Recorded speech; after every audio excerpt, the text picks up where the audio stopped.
할렐루야. 네, 오늘은 마태복음 27장의 말씀으로 가룟 유다의 말씀으로 그의 죽음과 의미라는 제목으로 말씀의 은혜를 나누고자 합니다. 다들 아시다시피 가룟 유다는 예수 그리스도와 함께 예수님의 제자로서 돈 맡은 자였었습니다. 제가 최대한 이 위원회 헌신 예배 때나 다른 주제에 맞춰서 설교를 드리려고 말씀을 드리는데요.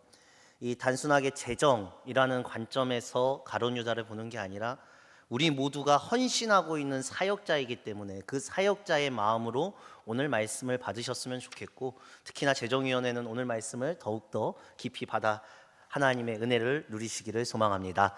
네, 우리가 이 모태 신앙인 분들 말고요, 타종교, 그러니까 다른 종교에 있다가 예수님을 믿는 분들은 아마 모태 신앙보다 더 잘하시는 것 같아요. 예수를 믿기 전과 예수를 믿은 후가, 이 전과 후가 확연히 다르다라는 것을 아마 더 명확하게 느끼실 것입니다. 이 모태신앙이신 분들은 아무래도 전부터 계속해서 신앙생활을 해오신 분들이고, 타종교에 있으신 분들은 이 변화를 기준 삼아서 비교할 수 있는 기준이 있기 때문이죠. 제가 이 말씀을 처음에 왜 드리느냐, 여러분, 우리가 예수님을 믿고 달라지는 게 뭘까요? 예수를 믿고 변화된다고 하는데 예수를 믿고 달라지는 게 도대체 뭐냐는 겁니다. 삶 속에서 많은 것들이 변화되는데 예수를 믿었다면, 내가 예수를 믿는다면 꼭 이것만은 달라져야 할 것이 있습니다. 그것을 가지고 그 사람이 얼마나 변화되었고 신앙이 얼마나 깊은지를 판단하게 되는데, 그것이 무엇이냐면 바로 기준입니다. 기준.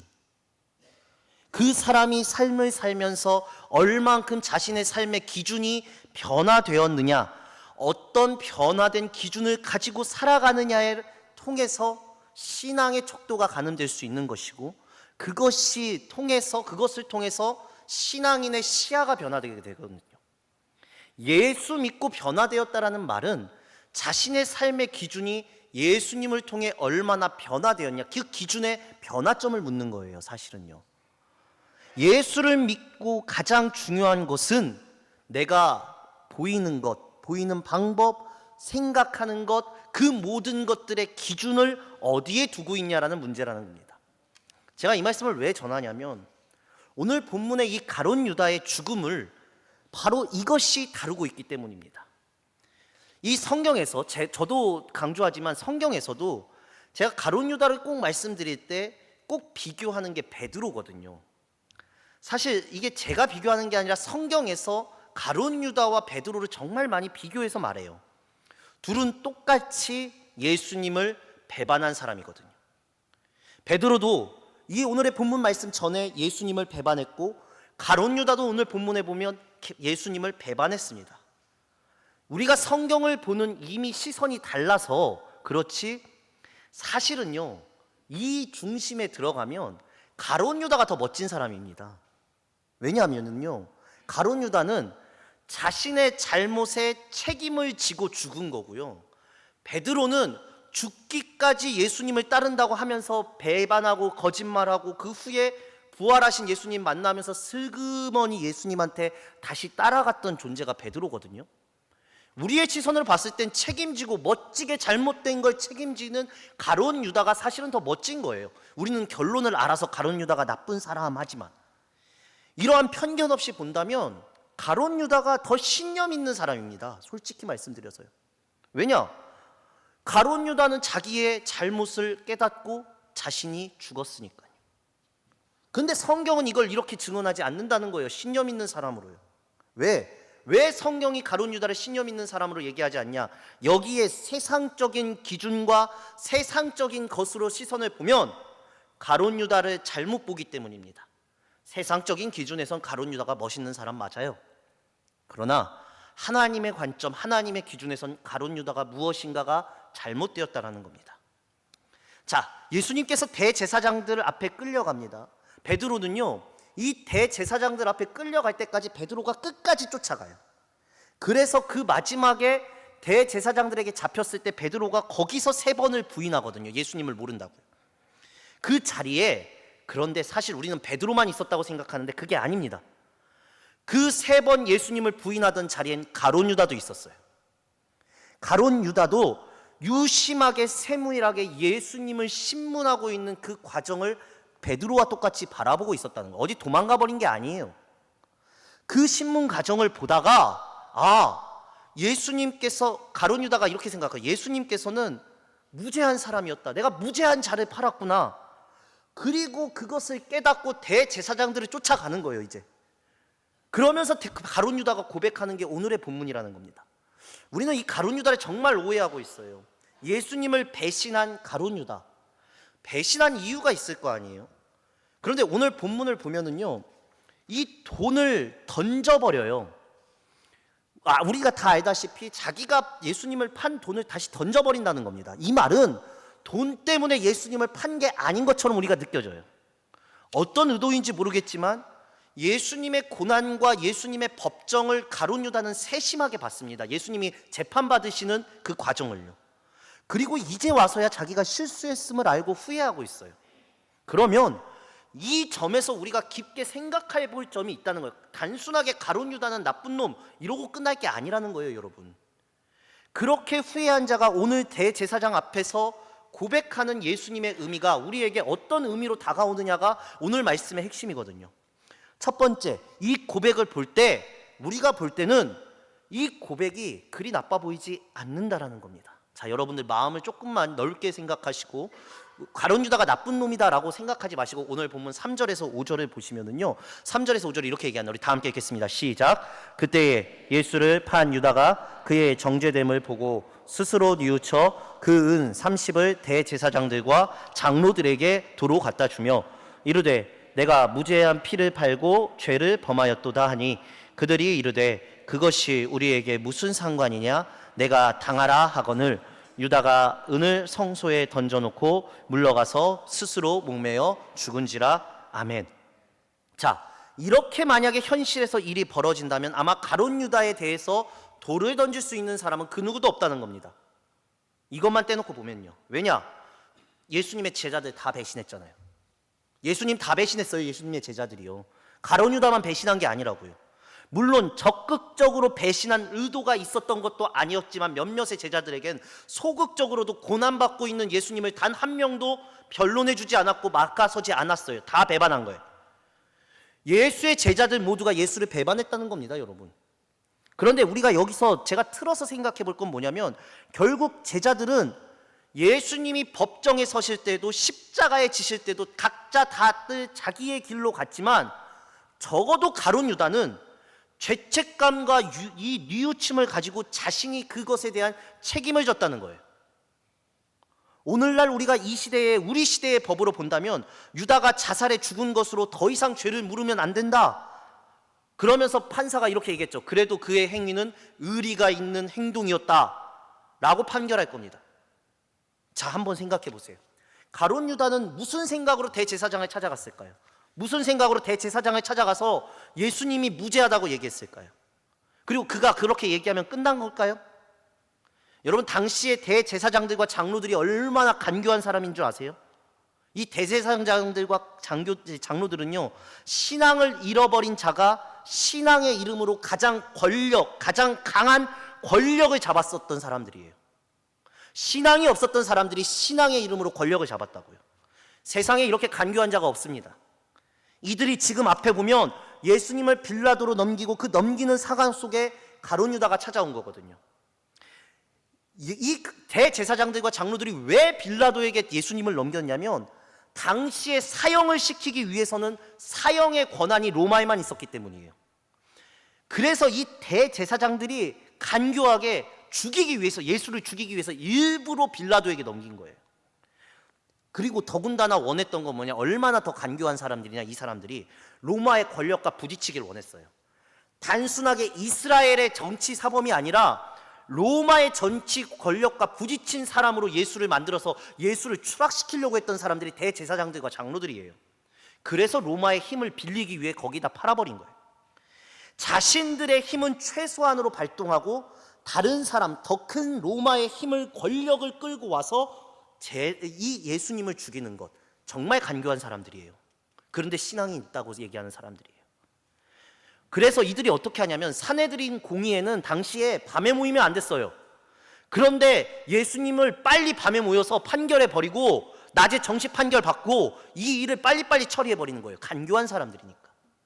이 간교한 자들이 벌써 넘겼는데 다시 돌려주지 않을 것도 뻔한데 왜 가룟 유다가 이 사람들 대제사장들과 장로들을 쫓아갔냐는 거예요. 무슨 것 때문에? 일단 가룟 유다의 마음을 한번 보셔야 됩니다. 자, 보세요. 오늘 우리가 속고 있는 것 중에 하나가 뭐냐면 5절입니다. 5절에 보면 제가 처음에 이야기한 것처럼 유다가 은을 성소에 던져 넣어서 이 돈을 이제 필요 없다고 느꼈다라고 생각할 건데 그게 아니에요, 여러분. 깊게 보셔야 돼요. 요한복음에 보면은 우리가 다 아는 마리아가 예수님에게 향유를 부었을 때 그것을 잘못되었다고 얘기한 사람이 가룟 유다였어요. 그러면 지금 은을 던지는 장면은 무슨 말이냐면 돈에 관심을 없어서가 아니라 돈을 사랑하는 자가 돈을 던졌다고 봐야 돼요. 이게 무슨 말인지 깊게 생각해 보세요. 자, 제가 감옥에 간 사람들의 이야기를 들어본 적이 있는데요. 그 감옥에 간 죄수들은 그들이 그렇게 담배를 아낀답니다. 담배를요. 그런데 어느 날 그런 담배를 아끼는 죄수가 담배를 마구잡이로 나눠주는 거예요. 주변 사람들에게. 그러면서 그 죄수가 웃고 다니면 간수가 뭐라고 하냐면 그 죄수는 100의 100은 다 자살을 한답니다. 그날. 자기가 가지고 있는 소중한 것을 다 줘버리고 자살 시도를 한다고요. 자기가 아끼는 걸 주고 삶을 포기한다고요. 돈을 던졌다는 건 무엇을 의미하냐? 가룟 유다는 처음부터 예수 그리스도를 쫓는 목적이 예수가 아니었다는 거예요. 돈이었다는 거예요. 가룟 유다는 처음에 그랬어요. 요한복음 6장 70절에서 71절에 보면 예수께서 대답하시되 내가 너희 12를 택하지 아니하였느냐? 그러나 너희 중에 한 사람은 마귀니라 하시니 이 말씀은 가룟 시몬의 아들 유다를 가르치심이라. 그는 12 중에 하나로 예수를 팔자더라 라고 처음부터 가룟 유다는 예수를 팔자인 걸 예수님은 알고 계셨어요. 이해하지도 않았어요. 가룟 유다는 예수님을요. 그런데 그러한 예수님을 이해하지 못한 자가 예수 그리스도의 공동체의 회개를 막고 끝까지 따라갔어요. 이럴 수 있냐는 거예요. 어떻게 예수님을 이해하지 못한 자가 제자의 무리에서 회개까지 맡아서 할 수 있냐고요. 그런데 성경은 할 수 있다고 얘기해요. 이것을 돌아보셔야 돼요. 예수를 쫓지 않아도 예수에 대한 다른 목적을 가지고 쫓는 것이 쫓는 것처럼 보일 수 있다는 거예요, 여러분. 사실 제자들도 이러한 마음들이 있었어요. 제자들도 예수님이 예루살렘에 십자가를 지러 가실 때 제자들이 끊임없이 싸웠던 게 뭐였냐면 하나님 나라에서 누가 큰 자냐는 것을 제자들 스스로도 계속해서 싸웠어요. 즉 예수를 따르는 다른 목적들이 있었던 게 제자들이에요. 그런데 적어도 그들은 예수를 쫓는 데 있어서 예수와 함께 있는 목적을 두고 쫓았다면 가룟 유다는 본질적으로 다른 목적을 가지고 예수님을 쫓았다는 거예요, 여러분. 이 사람은 예수에 대해서 주는 그리스도시요 살아계신 하나님의 아들이라는 고백도 하지 않았어요. 가룟 유다는요. 베드로가 가지고 있는 죄책감하고 유다가 가지고 있는 죄책감이 이토록 다른 겁니다, 여러분. 처음부터 가룟 유다의 목적은 예수님을 쫓는 자가 아니었어요. 예수님은 이것도 알고 계셨어요. 가룟 유다는 예수님을 쫓으면서 생각이 엄청 많았을 겁니다. 왜? 돈을 맡은 자로 제자들의 일정에 대해서 상당히 앞서서 이끌었을 거고 목소리도 컸을 거고 실제로 뛰어다니면서 많은 일도 감당했을 거예요. 왜냐하면 그가 볼 때 이분은 그래도 적어도 메시아는 아니더라도 큰 분인 건 알고 있었거든요. 그런데 이분이 하시는 행동, 예수님께서 도망 다니시고 피해 다니시고 어떨 땐 조용하시고 답답하시고 이것이 가룟 유다의 야망과 권력에 대한 돈에 대한 신념을 이룰 수 없는 분이라는 의구심이 드는 거예요. 돈과 권력을 놓고 예수를 쫓았으니 이것이 의구심이 드니까 예수를 쫓지 못하는 거예요. 가룟 유다가 예수님을 팔 때 예수님을 죽기 위해서 팔았다면 그는 그 죽음의 십자가형을 만끽하고 아마 자살했을 거예요. 가룟 유다도 예수가 죽기를 원한 건 아니에요. 그리고 그가 뉘우쳤다는 건 이미 가룟 유다의 마음속에 이미 생각이 있었어요. 미혹될 만한 생각이. 제가 자주 강조하죠. 사단이 생각을 넣긴 하는데 사람은 자기 안에 있는 것밖에 인지할 수 없는 사람들이에요. 죄도 마찬가지고 진리도 마찬가지예요. 사람은 자기가 경험하는 내에서만 보는 만큼에서만 알고 살아가요. 사람이라는 존재는요. 사단은 분명 모든 제자들에게 가룟 유다와 같은 생각을 넣었을 거예요. 그런데 가룟 유다가 가지고 있는 신념과 사단의 생각이 기가 막히게 맞아떨어졌을 거예요. 모든 것을 버리고 메시아가 아닌데 메시아가 아님에도 쫓아갈 수 있는 그 가룟 유다의 신념, 아니 돈 맡은 자로서의 섬김, 그 신념, 그게 무너진 거예요. 거기에 더 나아가서 그 신념 속에 사단의 죄가 있죠. 요한복음 13장 27절 이렇게 얘기합니다. 우리 다 함께 읽겠습니다. 시작. 조각을 받은 후 곧 사탄이 그 속에 들어간지라. 이에 예수께서 유다에게 이르시되 내가 하는 일을 속히 하라 하시니. 아멘. 왜 예수님이 네가 하는 일을 속히 하라고 했냐? 그게 사단의 일이니까요. 사단이 이미 유다의 마음속에 들어간 걸 알았기 때문이에요. 베드로에게는 예수님이 뭐라고 하셨습니까? 사단아 물러가라라고 했어요. 베드로는 아직 사단이 들어가 있는, 그 사단이 넣고 있는 생각을 이겨내라고 베드로에게 소리치신 거고, 가룟 유다에게는 이미 사단이 마음속에 들어와 있는 거예요. 이미 가룟 유다의 마음을 주장하기 시작한 거예요. 그렇게 사단이 들어갔으니 가룟 유다는 스스로 죽은 거예요. 자, 사랑하는 성도 여러분, 제가 질문 한번 해보겠습니다. 가룟 유다가 돈을 던지고 죽었습니다. 의로운 거고 자신 일에 책임을 진 건가요? 판돈을 던졌으니까요. 자신이 책임지고 죽었으니 의로운 걸까요? 제가 다른 말로 할게요. 내가 죽으면 끝입니까? 내가 관두면 끝입니까?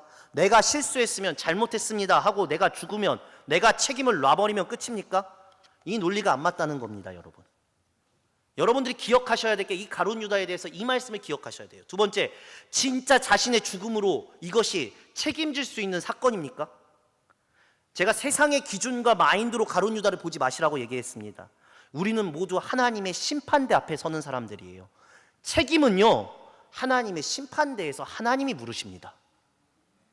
이 땅의 죽음이 책임이 아니에요. 성경은 이 땅에 모두가 죽는다라고 이미 말씀하셨어요. 죽은 것은 죄의 결과밖에 없어요. 진정한 책임은 주님께서 물으실 때 질 수 있는 게 책임이에요. 그럼 내가 이 땅에서 책임지고 죽는 것이 주님께서 칭찬하시는 일이냐는 거예요. 아니에요, 여러분. 가룟 유다가 크게 두 가지를 잘못했습니다. 첫 번째, 예수님을 죽이는 타살을 했고, 두 번째, 자기가 죽는 자살을 했어요. 남을 죽이는 것도 자신이 했고 자기가 죽는 것도 자신이 했어요. 그래서 성경이 강조하는 거, 이 한 가지예요. 오늘 본문 3절에서 성경은 일부러 얘기를 해요. 한번 읽어보겠습니다. 시작. 그때 예수를 판 유다가 그의 정죄됨을 보고 스스로 뉘우쳐 그 은 30을 대제사장들과 장로들에게 도로 갖다 주며. 아멘. 스스로 정죄됨이라는 단어, 여러분들 보세요. 스스로 뉘우쳐, 정죄되었다, 돈을 던진다가 중요한 게 이 본문이 아니라 스스로라는 단어가 중요해요. 5절에도 이 스스로라는 단어가 나와요. 유다가 은을 던질 때 스스로 목매어 죽느니라. 스스로. 그는, 가룟 유다는 항상 스스로 살아가는 사람이었어요. 이것은 예수를 안 믿는 사람의 모든 특징이에요. 스스로 결정해요. 세상 사람의 특징은 스스로 살아간다는 거예요. 이게 베드로와의 차이점이에요. 6절에서 7절 말씀에, 오늘 본문에 보면 이 대제사장들이 이것을 가지고 성전에 넣기를 원치 않다, 옳지 않다라고 얘기하고 토기장에 밭을 사서 나그네의 묘지를 삼았다고 얘기해요. 이게 뭐냐면 이방인들에게 베푼 것이 아니에요. 대제사장들과 장로들이, 당시의 사람들은 우와, 이방인들을 위해서 베풀었구나 라는 얘기를 들었어요. 근데 중요한 건 이건 뭐냐면 나그네를 대접하는 게 아니라 이런 돈을 성소에 넣을 수 없다는 거예요. 그런데 중요한 건 뭐냐, 이 돈의 주인은 원래 자신들이었어요. 대제사장들과 장로들이 준 돈이었었어요. 그 돈을 다시 자신들이 받을 수 없을 정도로 하는 거예요. 뭐냐, 가룟 유다의 이 방법은 당시의 타락이라는 최고의 끝의 타락을 다니던 대제사장들과 장로들도 동의하지 못했던 방법이라는 거예요. 가룟 유다 스스로도 안 되고 악한 일을 함께 했던 자들 또한 가룟 유다의 방법은 틀렸다라고 얘기해요. 자, 세 번째, 마지막 세 번째 봐야 될 건 가룟 유다의 삶이 이렇게 끝납니다. 오늘 본문 9절에서 10절입니다. 우리 다 함께 읽겠습니다. 중요합니다. 함께 읽겠습니다. 시작. 이에 선지자 예레미야를 통하여 하신 말씀이 이루어졌나니 일러스되 그들이 그 가격 매겨진 자 곧 이스라엘의 자손 중에서 가격 매긴 자의 가격 곧 은 30을 가지고 토기장이의 밥값으로 주었으니 이는 주께서 내게 명하신 바와 같으니라 하였더라. 아멘. 자, 여러분 이 말씀 깊게 보면요, 오늘 이 가룟 유다의 죽음은 그냥 가룟 유다가 나쁜 사람이야 라고 끝내는 게 아니에요. 뭐라고 얘기하냐면 이미 구약 성경에서 수백 년 전에 구약 성경 예레미야의 예언을 가지고 가룟 유다가 나쁜 사람이다라고 얘기해요. 무슨 말이냐? 이 잘못됨은 이미 성경에 예언된 말씀이라는 거예요. 이 말씀의 뜻은 가룟 유다의 모든 것은 성경이 증언하건대 가룟 유다의 삶 전체는 성경이 증언하는 정당하지 못한 행동이라고 못을 박아버리는 거예요. 얼마나 최악입니까? 하나님의 말씀에서 최악 중에 최악이다, 이것은 구약부터 신약까지 이르는 최고의 죄악이다라고 못을 박으신다고요. 이게 사실은 예레미야서와 스가랴서를 같이 보시면서 은혜를 나눠야 되는데 이러면 설교가 너무 길어지니까 성경이 말하고자 하는 한 가지 분명한 내용을 제가 말씀드릴게요. 성경은 보지 않지만 가룟 유다는 성경에서 지금 이 말씀 뭐라고 얘기하는 거냐면 단 한 번도 예수를 따른 적이 없다라고 못을 박는 거예요. 예수의 제자인데 예수를 따른 적이 단 한 번도 없대요. 예수와 함께 다녔는데 예수를 따른 적이 단 한 번도 없다라고 성경이 증언하고 있어요. 가룟 유다의 정당하지 못함을 확언하는 거예요. 무엇이냐? 성경이 말하고자 하는 한 가지가 있어요. 그게 뭐냐? 이게 바로 가룟 유다가 예수를 따른 적이 없다는 거예요. 성경의 말씀은 하나님의 은혜를 경험하고 쫓은 적이 없다. 성경은 그것을 증언하고 결론 맺고 가룟 유다를 끝내버리는 거예요. 예수님의 삶 속에 하나님의 뜻이 이루어져야 돼요. 근데 하나님 반대편의 선자들이 가룟 유다나 대제사장들이나 장로들이나 수많은 사람들이 있는데 그들의 공통점은 뭐냐? 그들은 말씀과 하나님과 메시아의 도래에 관해서 관심이 없었다는 거예요. 여러분 기억하셔야 됩니다. 신앙인에 있어서 예수를 따르는 자들이 관심 가져야 되고, 진짜 신앙인이라면 말씀과 하나님과 메시아의 도래에 대해서 관심이 없다면 그것은 신앙은 죽은 신앙이에요. 그 이상의 것도 있어서는 안 되고 그것만 가지고 있어야 돼요. 그게 자기의 신념이든 자기의 야망이든 자기의 물질이든 자기의 정치적인 권력이든 어쨌든 그들이 하나님 앞에서 정죄되었던, 말씀으로 인해서 정죄되었던 공통점은 뭐냐? 말씀, 성경을 두려워하지 않았다라는 거예요. 베드로는 주님의 뜻 때문에 울고 주님 때문에 아파하고 주님 때문에 무너지는, 그게 베드로와 가룟 유다의 가장 결정적인 큰 차이였었어요. 가룟 유다 스스로 자신이 무죄한 자를 죽였다라고 생각했지만 이건 착각이죠. 그냥 무죄한 자가 아니에요. 대제사장들도 예수님이 죽어야 되는 사람이 아님을 알고 있었어요. 그들에게는 오히려 그렇게 야합한 가룟 유다가 죽는 게 정치적으로 더 큰 이득이에요. 예수님 죽이는 것보다 대제사장들과 장로들은 같이 모의했던 가룟 유다가 죽는 게 더 이득이에요. 근데 오늘 말씀에 그 모략한 사람들도 너가 당하라 라고 얘기하는 게 그만큼 정치적인 거예요. 세상은 이렇게 정치적으로 끌고 가요. 왜 이렇게 갈 수밖에 없냐? 성경은 딱 한 가지만 얘기합니까? 한 가지가 뭐냐? 그 안에 예수가 없었다는 거예요. 예수가 빠졌다고요. 인생에서요. 스스로 살아간다고요. 스스로 결정한다고요. 성경의 말씀도 안 듣는다고요. 두려움이 없더라고요. 하나님이 인생에 없더라고요. 속지 말라라는 거예요. 돈 던져서 멋지게 죽으니까 그것으로 사명을 어쨌든 감당했으니까 이런 것에 속지 마시라고요.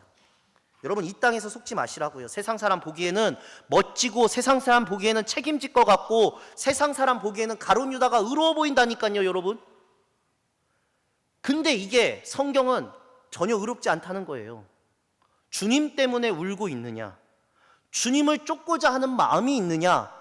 주님 때문에 가슴 치고 있느냐? 주의 말씀을 기억하면서 아파하고 있느냐? 주의 말씀을 들으면서 가슴 치고 있느냐? 주님 때문에 죄책감이 들어하고 있느냐? 베드로의 죄책감은 주님 때문이었어요. 그의 통곡은 주님의 눈을 보고 시작했어요. 주님의 말씀 때문이었어요. 근데 이게 신앙이에요. 예수를 믿는다는 건 딱 한 가지입니다, 여러분. 어느 날 주님이 내 안에 오시는 게 예수를 믿는다는 거예요. 어느 날 주님이 내 인생에 함께하고 있냐고요. 세상적인 게 나올 수도 있어요. 그러니 여러분들 점검하시라고 제가 그토록 강조하는 겁니다. 여러분, 내가 사람 때문에, 사람의 일 때문에 다 내가 속한 사람 속에 사람의 기준이에요. 사람이요. 우리 그리스도인들도요. 무슨 일을 할 때, 무슨 말을 할 때 다 사람이 기준이에요. 그런데 그 기준이 사람이 아니라 사람들은 인정 안 할지 모르더라도 예수 앞에서 기준을 삼고 살아가는 게 그게 신앙입니다, 여러분. 말씀을 기억하면서 우는 거예요. 막 불평했는데. 제가 이 기간에 제가 많이 말씀드리는데 사실 조심스럽게 말씀드립니다. 마음 아픈 사실이 있어요. 뭐냐면 우리가 말씀이 없다는 거예요. 제가 신방을 가서 이야기를 듣고 신앙의 여정을 듣고 신앙의 여정을 들으니까 정말 재밌는 얘기 많이 듣고 우리 강윤순 권사님 교회 가는 길에 호랑이 만난 얘기 들으면서 저도 항상 놀라는데 오래된 신앙의 생활도 듣는데 제가 성도님들께 그런 이야기들 정말 신앙의 여러 전통들 여러 가지 많이 듣는데 사실 제 마음속에 제일 안타까운 게 뭐냐면요, 솔직히 말씀드려서 우리 교회에서 제가 신방하면서 이야기하면서 나눈 게 뭐냐면 나를 감동시킨 내 인생을 진실로 인생을 바꾸게 된 나의 말씀들이 없어요. 내가 무엇을 했네, 내가 어떤 목사님과 내가 어떤 사람과 우리 교회의 어떤 전통 속에 어떤 행사 중에 내가 이런 일들을 겪었어라는 신앙 고백은 있는데 제가 정말 안타까운 건 뭐냐, 내 인생이 바뀌었다, 내 기준이 바뀌었다, 내 삶이 바뀌었다라는 말씀이 없어요. 말씀이요. 제가 그것을 말씀을 가지고 신앙 고백을 하시는 이야기들을 못 들은 게 저는 지금 솔직히 마음이 너무나 아파요. 제가 주제넘게 말씀드리는 것 같아 죄송합니다만 우리가 이 말씀의 고백들이 있어요. 나를 변화시킨 예수의 말씀이 있으셔야 돼요. 주님께서는 지금까지 말씀으로 자신을 바라보라고 말씀하셨는데 우리는 지금도 말씀을 듣고 수많은 말씀을 듣고 예배를 하는데 예수가 있는 삶이라 말하는데 예수와 함께한 말씀은 없어요. 이게 마음이 너무나 아파오는 거예요. 제가 이 말씀 왜 드립니까? 우리 모두가 가룟 유다가 될 수 있다는 겁니다. 여기 있는 저 또한 마찬가지고 가룟 유다가 다 될 수 있을 수 있어요. 예수님이 품어주시는데 실수해도 품어주시는데 어려워도 예수님이 이끌어 가시는데 예수 앞에 우리는 우니까 예수가 우리의 가족이고 우리의 주인이니까 내 인생의 주인이 예수인데 그것이 우리의 특권이고 자랑인데 우리가 무엇을 자랑하고 있냐는 거예요.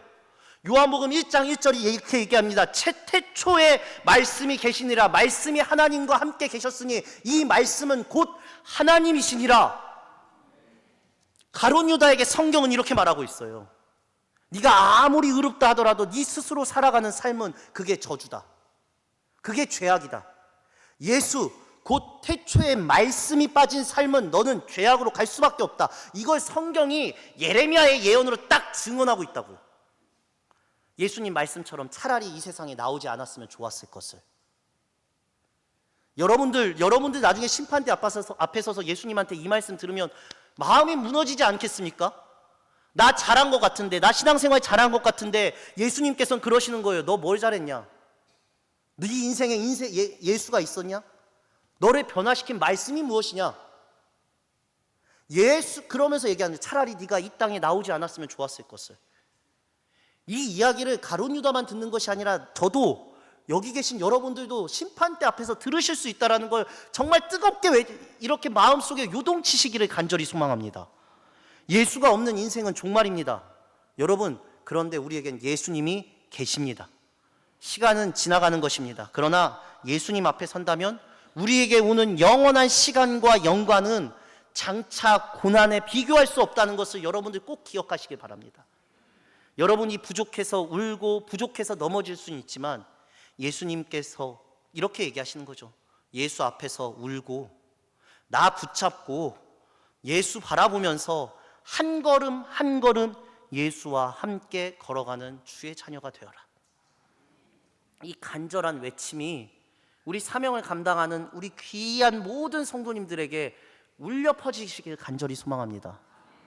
그 믿음으로 우리가 가룟 유다의 죽음의 의미를 깨달아 진정한 신앙의 길, 예수와 함께 사는 삶, 말씀의 기준을 두는 삶을 살아가시는 우리 강진옥 교회 성도님들 되시길 간절히 소망합니다. 기도하시겠습니다. 주님, 힘들다는 기도, 어렵다는 기도, 답답하다는 기도 주님께 너무나도 많이 올려드렸습니다. 힘들 때 힘들다고 하는 건 당연한 것이지만 오늘 말씀을 통해 우리가 예수 안에 있으면 감사해야 함을 우리가 교훈받고 이 시간 깨닫습니다. 주여, 내가 예수님을 주님이라 부를 수 있어서 주님께 감사를 드립니다. 내 인생이 스스로 가는 게 아니라, 내 스스로 가는 게 아니라 주님과 함께 갈 수 있어서 감사합니다. 지금 이 자리에서 주님이 함께 인도하실 것을 믿기에 우리는 이 감사의 고백을 올려드립니다. 넘어지고 쓰러질 때가 있지만 주의 말씀 기억하며 울며, 주님 바라보며 울며 예수와 함께하는 우리의 인생 되게 하여 주시옵소서. 예수님의 이름으로 기도드립니다. 아멘.